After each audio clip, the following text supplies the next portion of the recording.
প্রথমেই মাজারে মনোনিবেশ করেছেন, মাজার ভাঙছেন, এটা করছেন, ওটা করছেন, ঝগড়া করছেন, মাসলা নিয়ে লাগছেন, এই আকিদা, এগুলি থন ভাই, এগুলি পরে, এগুলি নিয়ে মারামারি করবেন, দেশটা হারাবেন।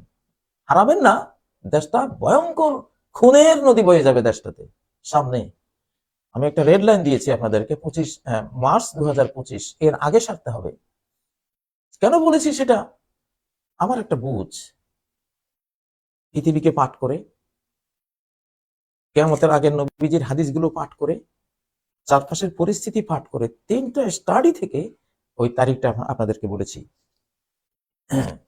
অতীতের অনেকগুলো প্রেডিকশন আছে বিষয়ে, ভবিষ্যৎবাণী আছে বিষয়ে, সবকিছু মিলিয়ে এই সময়টা আইডিয়া করেছি। এরপরে সময় নাও পেতে পারে। আগে দেশের নিরাপত্তা, তারপরে ধর্মকর্ম। মার্চ 2025-এর আগে দেশ রক্ষার সকল প্রস্তুতি সম্পন্ন করুন। দুর্বলতা শত্রুকে ডেকে আনে। বিশ্ব পরিস্থিতির চলমান পৃষ্ঠা পাঠ করলে সামনে পৃষ্ঠায় কি আছে তা আইডিয়া করা যায়। অত্যন্ত গুরুত্বপূর্ণ নিরাপত্তা বিষয়টি নিয়ে আজকে ইউনূস সরকার এবং বাংলাদেশ সেনাপ্রধান, সেনাবাহিনী সহ ছাত্র জনতা সবাইকেই কথাটা বলছি।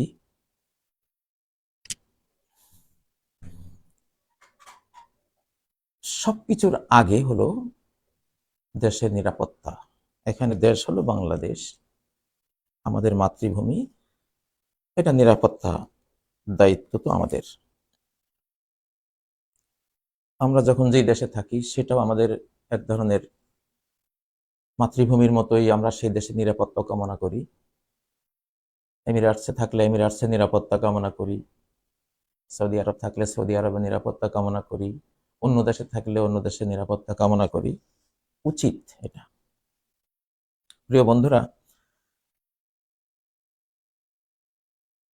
একটা আমাদের জীবন কর্মের প্রায়োরিটিগুলো কোনটা আগে কোনটা পরে, এই সিরিয়ালটা বোঝা অত্যন্ত জরুরি। আল আওলাউইয়াত এটাকে আরবিতে বলে। প্রায়োরিটিগুলো কোনটা আগে, কোনটা 1 নাম্বার, কোনটা 2 নাম্বার, কোনটা 3 নাম্বার, নাম্বারিংটা করতে হয়। নিরাপত্তা হলো 1 নাম্বার। নিরাপত্তা যে 1 নাম্বার, আগে আমি এটা আপনাদেরকে আমাদের ধর্মগ্রন্থ কোরআন থেকে, আল্লাহর ইসলামের যে গ্রন্থ, ধর্মগ্রন্থ, সেটা থেকে আজকে দিচ্ছি, কারণ এটা নির্ভুল। হযরত ইব্রাহিম আলাইহিস সালাম একটা দোয়া করেছিলেন, এটা সূরা আল বাকারার 126 নম্বর আয়াত। আউযু বিল্লাহি মিনাশ শাইতানির রাজীম, বিসমিল্লাহির রহমানির রহিম। وَإِذْ قَالَ إِبْرَاهِيمُ رَبِّ اجْعَلْ هَذَا بَلَدًا آمِنًا। স্মরণ করো যখন ইব্রাহিম বলেছিলেন, হে রব, আপনি এই শহরকে কি দেন? আমন ও আমান দেন, সবার আগে নিরাপত্তা দেন, সিকিউরিটি দেন। দেখেন, উনি কিন্তু নবী, উনি ধর্ম প্রচারের জন্য পৃথিবীতে আসছেন, কিন্তু ধর্মের কথা আগে বলেননি। কিন্তু চলছে গোটা খ্রিস্টান জগৎ। এটা বাংলাদেশের সরকার, ওনার এই দেশের নিরাপত্তা হলো আগে। আমরা জনগণ, আমরা বলছি, আমরা আমাদের ডক্টর ইউনূস সরকারকে বলছি, আমাদের সেনাপ্রধানকে বলছি, সেনাবাহিনীকে বলছি, আমরা জনগণ। আপনাদের উপরে আমাদের প্রধান দায়িত্ব যেটা ন্যস্ত করা হয়েছে, এটা হলো নিরাপত্তা। আমাদের জান বাঁচান, আমাদের জীবন বাঁচান, আমাদের মা বোনদেরকে বাঁচান, মা বোনদের মান ইজ্জত বাঁচান। বাঁচাবার কাজটা 1 নাম্বার, সবকিছুর আগে। তারপরে হলো অর্থনীতি। এটা তো গেল সূরা বাকারার কথা। আগে তো দেশ, তারপরে সে সূরা বাকারারই আবার 30 নম্বর আয়াতে বলে আসছেন আল্লাহ, ইন্নী জাইলুন ফিল আরদি খলিফা। আমি খলিফা নিয়োগ করব, প্রতিনিধি নিয়োগ করব, সৃষ্টি করব। এই কথা বলার আগে ফিল আরদ, প্রথমে হলো ফিল আরদ, জমিনে, পৃথিবীতে, ভূখণ্ডে, ভূমিতে। ভূমিতে আসবে কে? খলিফা। ভূমি আগে, খলিফা পরে। আগে তো ভূমিটা তৈরি করেছেন, সৃষ্টিতেও ভূমিটা আগে, তারপরে হলে ভূমিতে যারা আসবে বসবাসের জন্য তারা। একটা একটা ভাড়া আগে না বিল্ডিংটা আগে? আপনি বিল্ডিংই তৈরি করলেন, আপনি ভাড়া দেবেন কি? ভাড়াটি আসবে কি এখানে? আগে তো বিল্ডিংটা, আগে তো ভূমিটা, আগে তো দেশটা, আগে তো মাটিটা। তাহলে ওটা 30 নম্বর আয়াত সূরা বাকারা, সেখানে এটা বলেছেন। ইব্রাহিম আলাইহিস সালামের এই দোয়াটি আল্লাহ তাআলা সূরা ইব্রাহিমের 35 নম্বর আয়াতে, অনেকগুলো দোয়া সেখানে আছে। সেখানেও দেখুন উনি তাওহীদের, ধর্মের ওয়াজও করেছেন, কিন্তু ওয়াজের মধ্যে ধর্মের কথাটা সেকেন্ডারি পর্যায়ে, দ্বিতীয় পর্যায়ে রেখেছেন। দেশের নিরাপত্তাটা 1 নম্বরে এনেছেন। أعوذ بالله من الشيطان الرجيم وإذ قال إبراهيم رب اجعل هذا البلد آمنا। স্মরণ করো যে সময়কে যখন ইব্রাহিম বলেছিলেন, হে রব, এই শহরকে, এই জনপদকে, এই রাষ্ট্রকে নিরাপদ করেন। তারপরে ওয়াজনুবনি ওয়া বানিয়া না'বুদাল আসনাম, আমাকে আমার বংশধরদেরকে মূর্তি পূজা থেকে হেফাজত করেন। এই যে ধর্ম, ধর্ম হলো আল্লাহ পূজা, মূর্তি পূজা না। মূর্তি পূজা হলো সৃষ্টিকর্তার অধিকার, একটা মৃতকে অর্পণ করে সৃষ্টিকর্তার উপরে জুলুম করা, নিজের উপর জুলুম করা। তো সেই হিসেবে সেটা কিন্তু দ্বিতীয় পর্যায়ে তিনি আনছেন। দেশের নিরাপত্তা 1 নম্বর। আজকে যারা এই যে প্রথমেই মাজারে মনোনিবেশ করেছেন, মাজার ভাঙছেন, এটা করছেন, ওটা করছেন, ঝগড়া করছেন, মাসালা নিয়ে লাগছেন, এই আকিদা, এগুলি থন ভাই, এগুলি পরে। এগুলি নিয়ে মারামারি করবেন, দেশটা হারাবেন। হারাবেন না, দেশটা ভয়ঙ্কর খুনের নদী বয়ে যাবে দেশটাতে সামনে। আমি একটা রেড লাইন দিয়েছি আপনাদেরকে, 25 মার্চ 2025, এর আগে সারতে হবে। কেন বলেছি সেটা? আমার একটা বুঝ, পৃথিবীকে পাঠ করে, কিয়ামতের আগের নবীজির হাদিসগুলো পাঠ করে, চারপাশের পরিস্থিতি পাঠ করে, 3টা স্টাডি থেকে ওই তারিখটা আপনাদেরকে বলেছি। অতীতের অনেকগুলো প্রেডিকশনও আছে বিষয়ে, ভবিষ্যৎবাণীও আছে এই বিষয়ে, সবকিছু মিলিয়ে এই সময়টা আইডিয়া করেছি। এরপরে সময় নাও পেতে পারে। আশঙ্কা করে চলাই হলো বুদ্ধিমত্তা। নিরাপত্তার কাজ যারা করে, আলহাজমু সুউজ্জন, তাদের জন্য এই আরবি কথাটা, যে তুমি আশঙ্কা করে চলবা, নিরাপদ ভেবে নিও না নিজেকে, তাহলে বিপদে পড়ে যাবা। আচ্ছা, তাহলে এখানেও নিরাপত্তা আগে। সূরা নাহলের মধ্যে আল্লাহ মক্কা নগরীর উপমা টেনে একটা কথা বলেছেন। وضرب الله مثلا قرية كانت آمنة مطمئنة। আল্লাহ एग्जांपल দিচ্ছেন একটি জনপদের, যে জনপদটি কি ছিল? আমেনা, আগে সিকিউর ছিল, সিকিউরিটি ছিল, নিরাপদ ছিল। দেখেন, নিরাপত্তা 1 নাম্বার। কাজ করলেই হবে না, আগে ওযু, পরে হলো নামাজ, সালাত। এখন দেখুন, এটা সিরিয়াল। সালাত 1 নাম্বার, সালাতের গুরুত্ব অনেক, সালাতেই মূল। কিন্তু অজুটা যদি সালাত পরে পরে করেন, সালাতও বাতিল, অজু বেকার গেল। আগে হলো অজু, পরে হলো সালাত। অজু হলো একদম নিরাপত্তা, শয়তান থেকে নিরাপত্তা, নাপাক থেকে নিরাপত্তা, অপবিত্রতা থেকে নিরাপত্তা। নিরাপত্তার পয়েন্টটা ওখানে আগে।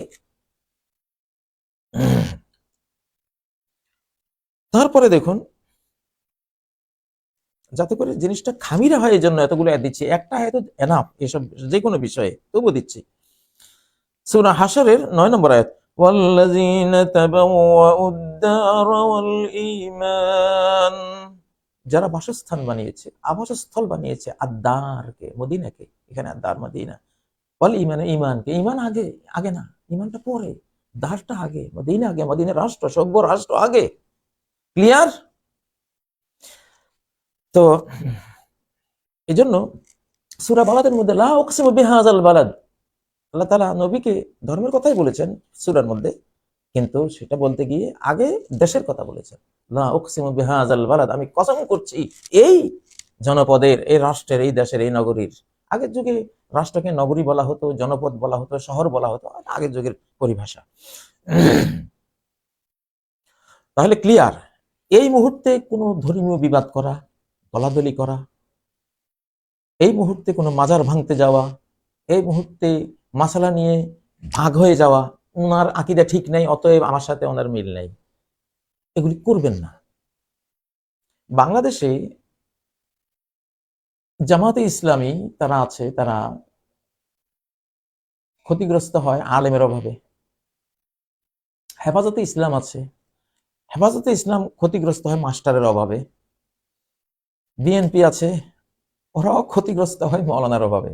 দেশটা মৌলানা কেন্দ্রিক, আমাদের দেশটা নেতা কেন্দ্রিক, তন্ত্র মন্ত্র কেন্দ্রিক না, আলিম ওলামা কেন্দ্রিক, শাহজালাল কেন্দ্রিক, শাহপরাণ কেন্দ্রিক, মৌলানা আব্দুল হামিদ খান ভাসানী কেন্দ্রিক। এখানে আগে শেখ মুজিব ছিলেন বঙ্গবন্ধু, এক সময় ওনার কেন্দ্রিক।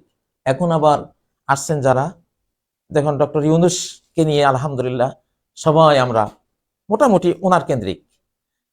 এই দেশে নেতা কেন্দ্রিক, এটা আল্লাহরই সুন্নাহ। আল্লাহ এক, তিনি একজন দিয়ে কাজ করেন, এক আদম, এক ইব্রাহিম, এক নূহ, এক মূসা, এক মুহাম্মদ, এক ঈসা, সামনে যারা আসবেন, আল্লাহ এক। তো ইন্নাল্লাহ ওয়াত্রুন ইউহিব্বুল ওয়াতরা, তিনি এক, এক কেন্দ্রিক কাজ করেন। তো এখন ঝগড়াঝাটি করা যাবে না। ইউনূস সরকারকে, এই সরকারকে ভরপুর সহায়তা দিতে হবে। এটা আমাদের নির্বাচিত সরকার। নির্বাচন কাকে বলে? হৃদয়ের ফলটা তারা দিয়েছেন। হৃদয়ের ফল কি? হৃদয়ের ভালোবাসাটা, হৃদয়ের সমর্থনটা তারা দিয়েছেন। এটা সহিহ মুসলিমের হাদিস। কোন রাষ্ট্রনায়ককে, রাষ্ট্রপতিকে, রাষ্ট্রের প্রধান ব্যক্তিকে যারা হৃদয়ের সামারা দিয়ে দেয়, এটাই বাইআত, এটাই এটা বাইআত, এটা ভোট, এটা সমর্থন, এটা নির্বাচন। এটা হয়ে গেছে অলরেডি, মৌখিকভাবে হয়ে গেছে। হাতে ব্যালটটা আমরা বক্সে দেই, হাতে ব্যালট উঠে আসে কখন? এইখানে সমর্থনটা আগে জাগে, হৃদয়ে জাগে। হৃদয়ে জাগার পরে সমর্থনের ব্যালটটা আগে এখানে তৈরি হয়। এখানে ব্যালটটা তৈরি হয়, নৌকা না ধানের শীষ না পাল্লা নাকি, আগে এখানে তৈরি, এখান থেকে হাতে আসে, তাই না? এটা তো মূল, এটা তো দিয়ে দিয়েছি অলরেডি আমরা। এটা অনির্বাচিত বলা যায় না, এটা নির্বাচিত। আমরা সমর্থন দিয়েছি, হৃদয়ের সুফল দিয়ে দিয়েছি এই সরকারকে।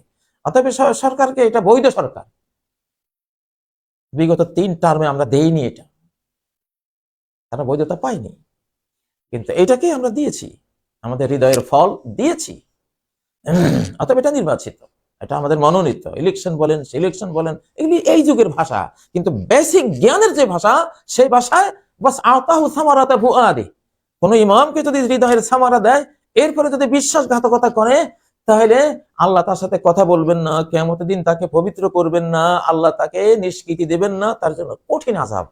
একটা হাদিস আছে। এখন যদিও সেটা হলো ধরেন আল্লাহর যে সিস্টেমের ফ্রেমে যারা আসবে, সেটাই মূলত তাদের জন্য বলা হয়েছে। কিন্তু এখানে যেহেতু আমরা মুসলিম জনগোষ্ঠী, আমাদের ভিতরে অমুসলিমরাও আছে, আমরা তাকে সমর্থন দিয়েছি অধিকাংশরাই, শতকরা 90 বা ধরেন 80-90 যাই ধরেন। তো অতএব এটা বৈধ। অভাবগুলো দূর করেন, ঝগড়াঝাটির এখন সময় নাই, চাপাই পড়েন। এখানে চলমান বিশ্ব পরিস্থিতির চলমান পৃষ্ঠা পাঠ করলে আগামী পৃষ্ঠায় কি আছে আজ করা যায়। চলমান পৃষ্ঠায় কি আছে দেখেন না, চলমান পৃষ্ঠায় কি আছে? একটা ভাগাভাগি হয়েছে, একটা নতুন বিশ্ব ভাগ করা হয়েছে অলরেডি, অন্তরালে নতুন মানচিত্র আঁকা হয়েছে। পৃথিবীতে এই মানচিত্র এখন থাকবে না, নতুন রাষ্ট্রের অভ্যুদয় ঘটবে, মানচিত্র চেঞ্জ হবে, চেঞ্জের যুদ্ধ চলছে। দেখেন না চারপাশে স্বাধীনতার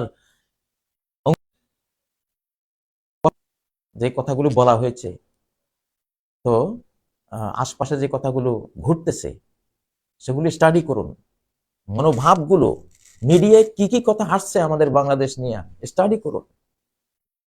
একেবারে সর্বোচ্চ পর্যায়ে, সামরিক পর্যায় থেকে কি কি কমান্ড গুলো আসতেছে, সেগুলো দেখুন।